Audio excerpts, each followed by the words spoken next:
Hey, this is Mohak here. I welcome you all to my YouTube channel. दोस्तों आज के इस video में हम एक्सप्लेन करने वाले हैं simple moving average. Simple moving average में से भी हमने आज 10 डेज के ही एसएमए पिक की।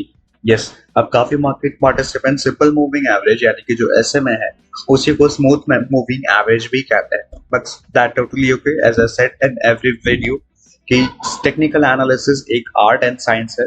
आर्ट इट इज जस्ट हमारा पर्सपेक्टिव कैसे बनता है उसी के हिसाब से टेक्निकल एनालिसिस आप कर सकते हैं। Okay, so will carry on in this video. अब जैसे कि हम मेन टॉपिक पर आते हैं तो स्मूथ मूविंग एवरेज के लिए हम खुद के कैलकुलेशन कैसे कर सकते हैं वो भी बताएंगे, इसीलिए हमने प्रीवियस डेटास डाउनलोड किए। अब देखिए यहाँ पर आप रिलायंस एनएससी इंडिया के वेबसाइट पर चले जाइएगा, फिर कोई भी एक स्टॉक हम पिक कर लेते हैं जिसमें से टॉप हमने रिलायंस इंडस्ट्री पिक की है। रिलायंस इंडस्ट्री में पिक करने के बाद हमें यहाँ हिस्टोरिकल डेटा में आना है एंड यहाँ डाउनलोड पर क्लिक करना है जो हमने ऑलरेडी डाउनलोड करके रखा है आपके लिए। यस, निफ्टी, बैंक निफ्टी, ये काफी ज्यादा डेटास पर हम काम कर रहे थे, बट अभी के लिए हम 10 डेज की ऐसे में एक्सप्लेन करने वाले हैं, इसीलिए हम यहाँ पर कुछ एक महीने का डेटा है हमारे पास। एक महीने का डेटा यानी कि आप देखिए 26 अप्रैल से लेकर 25 मई का। आज कौन सी डेट है? 26 मई। इसलिए हमने एक महीने का डेटा पिक किया है और उसी के बेसिस पर आपको एक्सप्लेन करने वाला है। यस, अब एक्सप्लेन करने से पहले एक चीज आपको बताना चाहेंगे कि हमने ये क्यों पिक किया है। 10 डेज की ऐसे में एक इंट्राडे के लिए, शॉर्ट टर्म के लिए कितनी इंपॉर्टेंट होती है वो आप देख सकते हैं यहाँ पर।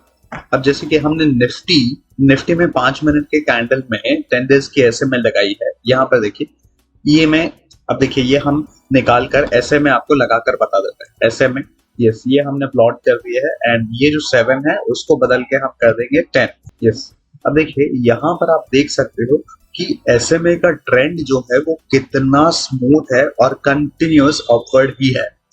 एक भी बार प्राइस इस लाइन के नीचे नहीं आ रही, इसीलिए हम ये पक्का प्रेडिक्ट करके चल सकते हैं कि यहाँ पर हमें तभी लॉन्ग की पोजीशन हमारी स्क्वायर ऑफ करनी है जब भी कभी ये एसएमए के नीचे हमारा प्राइस चले जाता है। तब तक हम हमारे लॉन्ग पोजीशन को डेफिनेटली ट्रेल कर सकते हैं। ओके, अब देखिए यहाँ पर से अगर सपोज ये क्रॉसओवर अच्छा खासा दिया है, अगर सपोज हमने यहाँ पर लॉन्ग की पोजीशन बनाई होती तो हमें कितने पॉइंट का गेन हो रहा है, विच इज ऑलमोस्ट 200 पॉइंट्स। इसीलिए ये काफी इंपॉर्टेंट है। अब आप बोलोगे कि इसका कैलकुलेशन क्या होता है, इसका फॉर्मूला क्या होता है, तो वही सारी चीज अभी हम इस वीडियो में भी एक्सप्लेन करने वाले हैं। एंड इससे पहले हम एक चीज और एक्सप्लेन करना चाहेंगे, रिलायंस इंडस्ट्री। अब रिलायंस इंडस्ट्री में भी हमने ये ट्रेडिंग व्यू के चार्ट पर यहाँ पर 10 डेज की ऐसे में लगा दी। यहाँ पर आप प्लॉट किए हुए देख सकते हो 10 डेज क्लोजिंग। यहाँ पर आप देखिए अच्छा खासा इसने पिकअप पकड़ा था, तो पिकअप पकड़ने के बाद ये कितना पॉइंट का मोमेंटम देता है? ऑलमोस्ट 10 पॉइंट्स का। 10 पॉइंट्स का यहाँ पर आप देख सकते हो 244 पॉइंट्स का हमें गेन होता है, जिसमें से ये एक भी बार 10 डेज एसएमए के नीचे प्राइस ने क्लोजिंग नहीं दी है। ओके, तो इसी तरीके से हम ये सारी चीजें एनालिसिस कर सकते हैं। लॉन्ग की पोजीशन को आपको ट्रेल कैसे करना है, तो ये सारी चीजें आपको 10 डेज के एसएमए में हेल्प करेगी। अगर आप स्विंग ट्रेडर हो तो, आप इंट्राडे ट्रेडर हो तो, एटसेट्रा। यस, अब मेन टॉपिक पर आता है कि हम इसे कैलकुलेट कैसे किया करें। क्योंकि ये हमने समझ लिया कि यस हमें पोजीशन को कैरी ऑन कैसे करना है, ट्रेल कैसे करना है। अब सिग्नल जनरेशन के लिए तो वो आपका टेक्निकल इंडिकेटर, फिर आपके खुद के सेटअप को फॉलो डेफिनेटली कर सकते हैं, बट हम आज अभी 10 डेज के ऐसे में का कैलकुलेशन और इसके पीछे का स्ट्रेंथ आपको बताने वाले थे। अब स्ट्रेंथ तो हमने बता दी है, अब आते हैं कैलकुलेशन पर। अब जैसे कि कहा हमने कि रिलायंस इंडस्ट्री का ये एक महीने का डेटा हमने ऑलरेडी डाउनलोड करके रखा है, वही चीज हम यहाँ पर ओपन करेंगे एंड यहाँ पर टाइप कर देते हैं, इसको हेडिंग दे देता है 10 डेज के ऐसे। अब 10 डेज की ऐसे में हमें प्रीवियस डेटा से कैलकुलेट करते हुए आना है आगे, इसीलिए हम फर्स्ट 26 अप्रैल का डेटा पकड़ेंगे। यहाँ पर आप क्लोज देख सकते हो, इसको हमने क्या किया है, कंट्रोल बी कर दिया है यानी कि बोल्ड कर दिया है, इसलिए आपको दिखेगा भी। हम और भी जूम इन कर लेते हैं एंड इस 10 डेज एसएमए को हम यहाँ पर शिफ्ट कर देते हैं। यस, अब हम यहाँ पर आएंगे एंड हमें पहली एवरेज निकालनी कब वो आपको बताएंगे। यस, अब देखिए 26 अप्रैल को, तो 26 अप्रैल के पहले का डेटा हमारे पास नहीं है, यानी कि 26 अप्रैल कि 10 डेज की एसएमए हमें नहीं मिल सकती, डेटा ही नहीं। इसलिए हम क्या करेंगे, पिछले 10 दिन को हम कैलकुलेट करेंगे। इसीलिए यहाँ पर हमें चेकआउट करना है। ये 2632 है, यानी कि हमें 10 दिन का डेटा ले लेना है। 2, ये 1 तो ऑलरेडी कैलकुलेटेड है। 2, 3, 4, 5, 6, 7, 8, 9, 10 हो गया, यानी कि 10th मई। तो 10th मई पर हम चले जाएंगे एंड यहाँ पर एक फॉर्मूला डाल देंगे विच इज एवरेज। एवरेज को हमें एंटर कर लेना है एंड हमें यहाँ पर ये क्लोज का, ये 10 डेज का डेटा ले लेना है एंड हम ये एंटर दबा देंगे। तो ये 10 दिन के एवरेज निकल के आती है।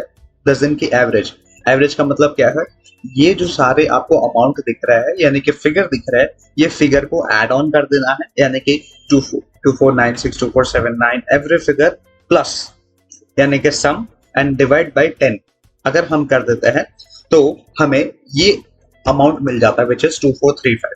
अब इसी को हमें ड्रैग कर देना है, तो ये फॉर्मूला पूरा ड्रैग हो जाएगा। यहाँ पर से लेकर हम यहाँ तक इसको ड्रैग कर देंगे। अब देखते हैं कि क्या ये फॉर्मूला वैलिड है कि नहीं, क्या ये फॉर्मूला राइट है कि नहीं। अब हम क्या करेंगे, 10 डेज की एसएमए देखेंगे, क्या वो 2435 या 2435 के अराउंड है कि नहीं। तो 2435 के लिए हम यहाँ पर चले जाएंगे। 10th मई था, इसीलिए हम यहाँ पर यस 10th मई एंड इसकी एसएमए हम यहाँ पर हमें चेक कर लेंगे। 10th मई, यस यहाँ पर 10th मई हमने लगा दिया, तो यस ये देखिए 10th मई का एसएमए निकल के आता है 2435। अगेन हम सेकंड चेक करेंगे which is of 11th May 2447। 11th मई को 2447 है कि नहीं, यस। तो यहाँ पर देखिए दोस्तों अगेन हमें 2447 निकल के दिख रहा है। तो इसीलिए ये एक सिंपल फॉर्मूला है। अगर हमें ये 10 डेज के एसएमए आपको मैन्युअली निकालने हैं तो आप इस हिसाब से निकाल सकते हैं। सो आई होप दोस्तों हमने ये 10 डेज की एसएमए फॉर्मूला जो है आपको क्लियर कट एक्सप्लेन की है, जो आपको भी हेल्प करेगा। अब एक चीज हम बताना चाहेंगे, एसएमए और ईएमए के बीच का डिफरेंस क्या है। दोस्तों देखिए एसएमए ईएमए वर्क्स फास्टर, क्यों? क्योंकि वो क्लोजिंग पर काम नहीं करता, लेटेस्ट डेटा पर काम करता है। लेटेस्ट डेटा यानी कि अगर ये कैंडल अभी तक फॉर्म नहीं हुए, लेट्स से 26 मई को, ये एसएमए क्या बताएगा, प्रीवियस डे के क्लोज को कंसिडर करेगा। लेकिन 26 मई को अगर हम 10 दिन की ईएमए देखते हैं, एक्सपोनेंशियल मूविंग एवरेज, तो इसमें ये एक्सपोनेंशियल मूविंग एवरेज कंसिडर क्या करेगा, एलटीपी, यानी कि जो भी रेट 2487 अभी चल रहा है उसी को कंसिडर करके कंटिन्यूअस ईएमए फ्लक्चुएट करते रहेगा। लेकिन एसएमए में वो फ्लक्चुएट होता नहीं, वो क्लोजिंग के बाद ही उसका चेंजेस आते हैं। It is only a EMA faster है 0.33% only as compared to SMA. It's totally up to you कि आपको कौन सी वाली यूज करना है। Okay, so दोस्तों each and everything I have cleared in this video about EMA, SMA. Video अच्छा लगा तो लाइक जरूर कीजिए एंड अगर आपको SMA कैलकुलेशन ऐसे ही सारे वीडियोस देखने के लिए चैनल को सब्सक्राइब कर दीजिए। एंड अगर आपको ये वीडियो पसंद आता है तो आप शेयर भी कर सकते हो, लाइक भी कर सकते हो। एंड टिल नाउ अगर आपने सब्सक्राइब नहीं किया है तो सब्सक्राइब भी जरूर कर दीजिएगा। आई एम मोहक signing off from this video. See you soon. That means see you in the next one. Bye.